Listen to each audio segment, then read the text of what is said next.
recording so that if you all are, just so everybody's aware, make sure it's understood that we are recording this. This is great to be able to record it so that we can share it out in our Friday Flash, etc. Welcome everybody. Happy Tuesday, sunny Tuesday. I know yesterday was a rainy start, but everything ended up turning out to be nice and sunny yesterday. So I'm happy that this morning we started the morning off with a sunny start.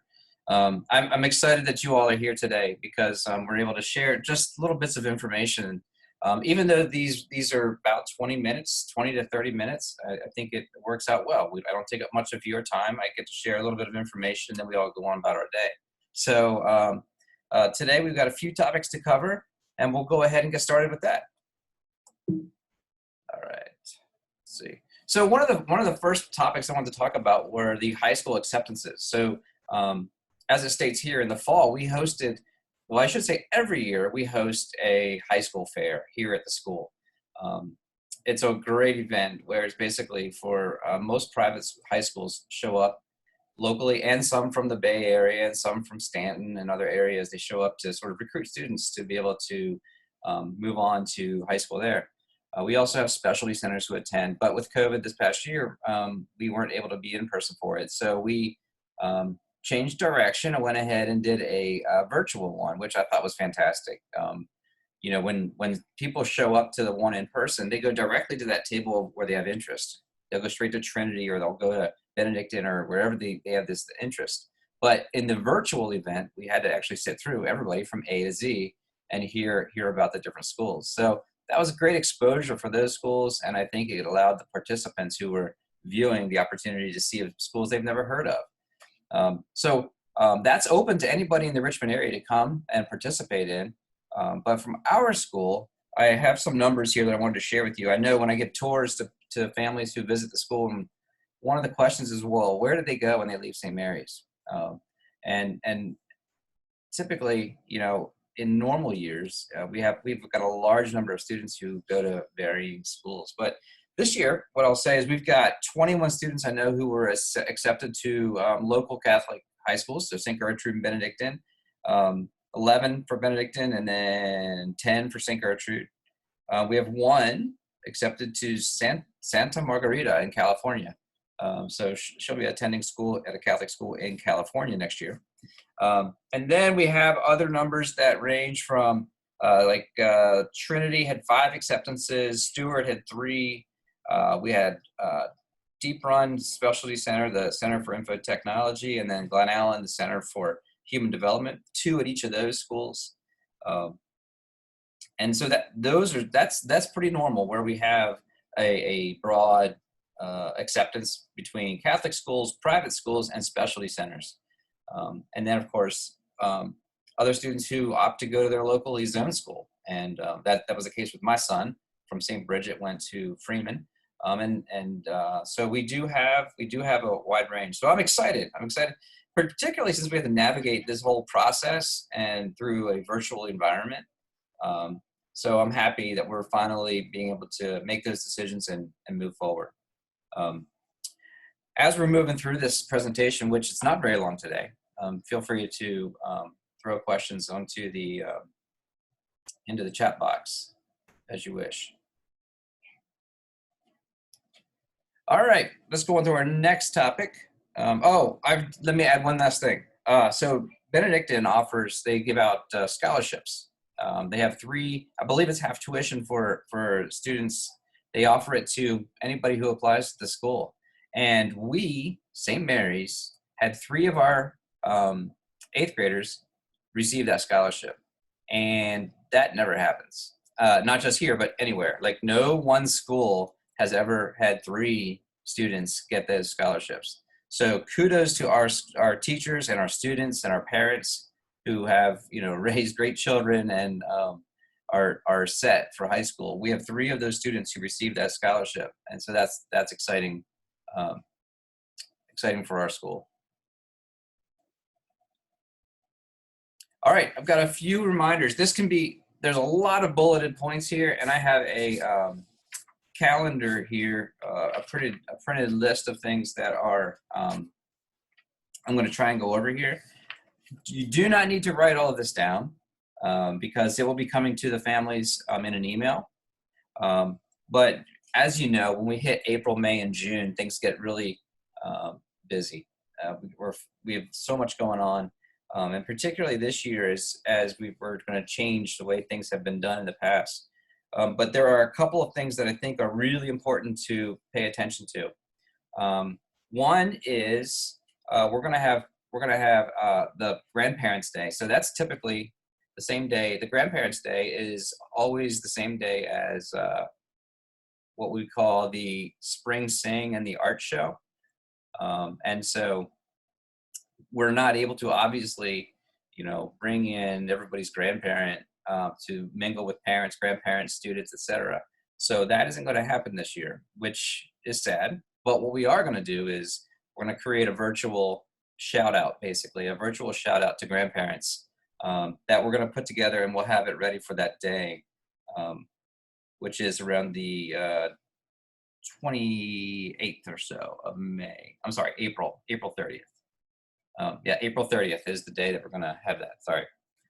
So we're going to put together a virtual shout out to our grandparents so that we don't miss them and we can send a message. We'll make it as user friendly as possible, but we'll usher that or channel that information through the parents so they can get it to the grandparents. So there's that.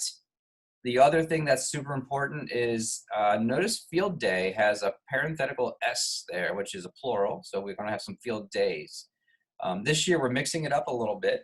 We're going to have the middle school field day is on the typical field day, which is, let me make sure I got my date correct here. So grades 5 through 8, we're going to do May 28th. It's going to be a half day. And then on June 2nd, we're going to do the JK through 4. June 2nd is a Wednesday. And then our final day of school is June 3rd. I know at the beginning of the year, our calendar had June 4th, Friday, as the final day. But the diocese, remember, gave us those final days of each 9 weeks off instead of half days. So now our final day in person at school is June 3rd. But just going back to the field days, May 28th is grades 5 through 8. And June 2nd is grades JK through 4.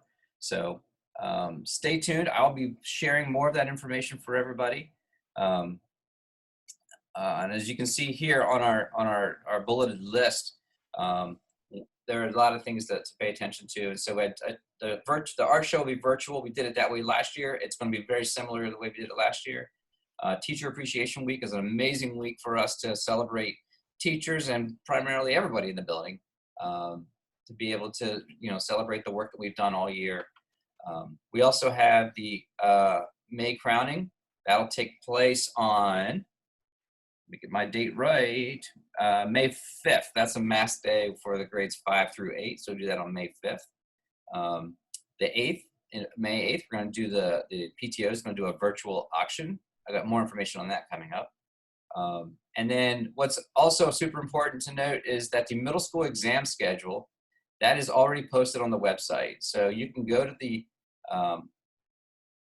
to our website and you can see the middle school exam schedule there. So any parents of middle schoolers, you should pay attention to those days coming up in late May and June, first week of June. All right, enough of those details. Let's move on to our next slide. All right, this is exciting. We're able to now come back and have summer camp, which we didn't do last year. Jennifer Southworth, who is one of our kindergarten teachers, she is our summer camp coordinator, and she's done an amazing job of organizing everything, getting it ready. And so we have basically 4 weeks, and what we've done is we've got a morning session and an afternoon session. As you can see on that second bullet, it says 9 a.m. to noon, and then 12:30 to 3:30. So if you want to make it a day, you can sign them up for a week of camp, and they can do a morning and an afternoon. They'll stick around for lunch. We'll supervise them during that time, and so you have a 9 to 3:30 option for a full week. You can do half day if you wish as well, however you wanted to do that. There's plenty of sessions and opportunities. One of note, of course, is the middle school boot camp. That Miss Murray will be running that, and that's getting kids geared up for middle school in our IB program and organization and talk about study skills, etc., as they transition from what is, a self-contained environment. They're in a classroom all day with one teacher, but then they go to middle school and they've got like 6, 7, 8 teachers. So that's a different way of navigating your day. And so that's what that camp's going to help with. Um, Again, also the Space STEM Camp, and then we have a guitar, etc. So there's lots of options. You can check that out on our website.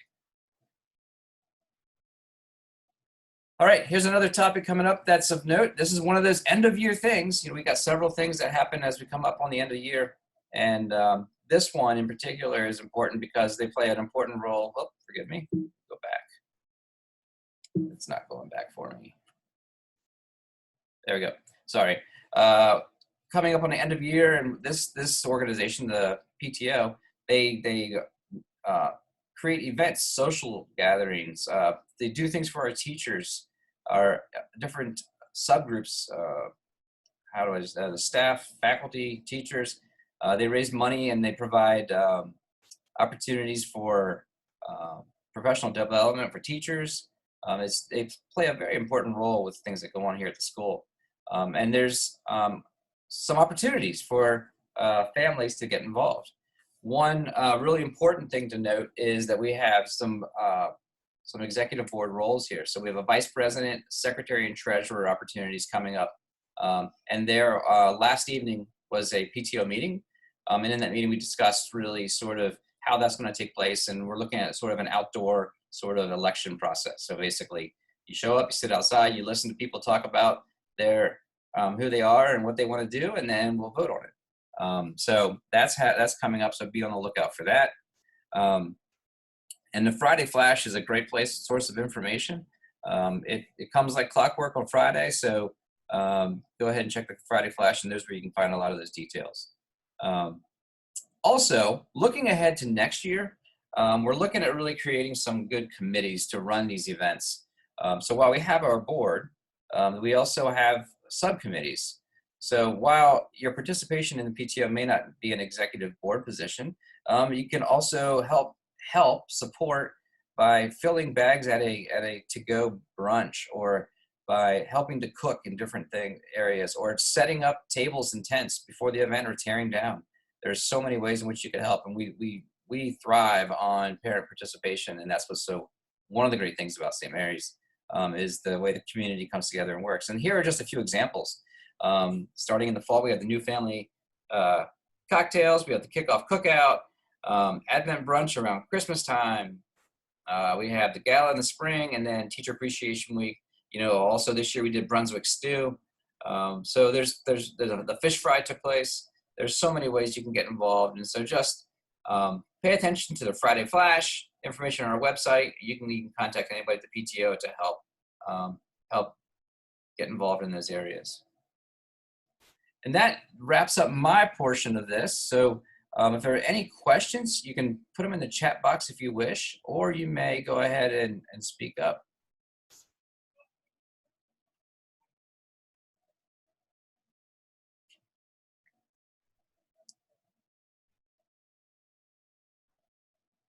Silence is good. It is good. That means that you guys are well informed and you're comfortable with where we're headed. So that's good to know. All right. As you all know, I welcome questions at any point. So you can always email me and I'll get back as soon as I can. I thank you all for participating. We did this in 15 minutes today. So I will allow you all to get back with your day, and I'll get on with my day. I'll see each of your kids here in about 10 minutes and tell them you said hello. And then we'll see you back here. We're going to have another coffee in another month. That date will be on the calendar, and I'll send that information out as well. That one will be right up at the end, so it'll be end of May. So we'll have a lot of details about things that just took place, as well as things that are coming up at the end of the year. And also, my hope is I'll have information about the following school year in terms of limitations and expectations and temperature checks and all that sort of thing, what we're going to do then. So hopefully I'll have more detail at that point. It's my hope. We'll see. All right, everybody, you have a great day. Thanks for coming, and see you around. See ya.